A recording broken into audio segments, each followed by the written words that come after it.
Yellow, this is behind my mic. This is not one of those topics you dress up with soft language, because what we are dealing with here is disturbing, and it forces a question most people would rather avoid. An online network described as a so-called rape academy was exposed by CNN. Not fiction, not a rumor, a real investigation. Communities online where sexual violence was allegedly discussed, normalized, and in some cases, encouraged. So the question is no longer whether it exists. The question is, what does it say about the spaces we are all sharing? Because this is where people misunderstand it. These are not isolated conversations between a few individuals.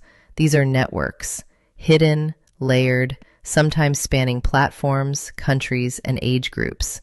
And that alone should force a rethink.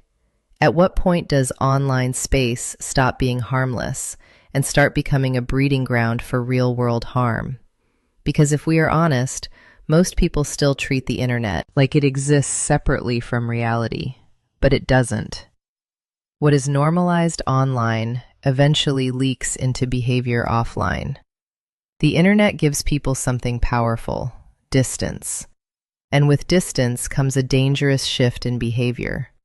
People who would never say certain things face to face say them freely behind screens, which leads to a difficult question. If people only behave when they're identifiable, what does that say about what happens when they're not? Because anonymity doesn't just protect privacy, sometimes it removes accountability. And when accountability disappears, boundaries start to blur. But there is another layer most people don't want to talk about. It is not just about the people who create these spaces. It is also about the people who see them and say nothing. Is it really ignorance if thousands are present and nobody speaks? Because silence is not neutral. Silence can be permission. Silence can be normalization. And over time, silence becomes structure. There is also something more uncomfortable happening in digital culture. We are slowly getting used to things that should still shock us. Things are shared, joked about, scrolled past, forgotten, and somewhere in that process, moral sensitivity weakens. At what point did conversations about violence stop sounding shocking and start sounding like just internet talk? Because once something becomes just online talk, it stops being treated as something that can affect real people. But it does. Always. Now here is where the conversation has to mature. It is easy to say, bad people exist, but it is harder to ask why systems struggle to contain them. Platforms scale faster than moderation, communities grow faster than oversight, and harmful content often spreads faster than intervention. So the question becomes bigger than individuals. If a system can host harmful communities at scale, repeatedly, is it just a user problem or a design problem? Because accountability cannot stop at the user level alone. We also have a pattern as a society. We react when things become viral. We react when headlines break. We react when damage is already visible. But long before that moment, signs usually exist. So the real question is not just what was exposed. It is what was ignored before exposure made it unavoidable.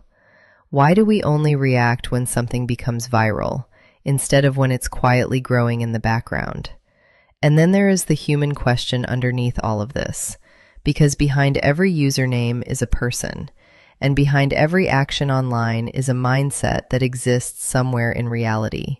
So we have to ask, how does someone shift from normal life into participating in something deeply harmful and still treat it as casual behavior? How do people switch from normal life to participating in something this dark behind a screen and still sleep at night? That is not just an internet question. That is a human question, because this is not just about one exposed network. It is about what that exposure reveals. There are layers to this problem: individuals, communities, platforms, and silence. We cannot isolate one and ignore the rest. So the real question is no longer just what was uncovered. It is what continues to exist beneath what we have seen. Because the real danger isn't just what was exposed, it's what is still hidden, unchallenged, and unspoken about. So again, I ask you, what are we becoming? This is Behind My Mic, and I will catch you next time.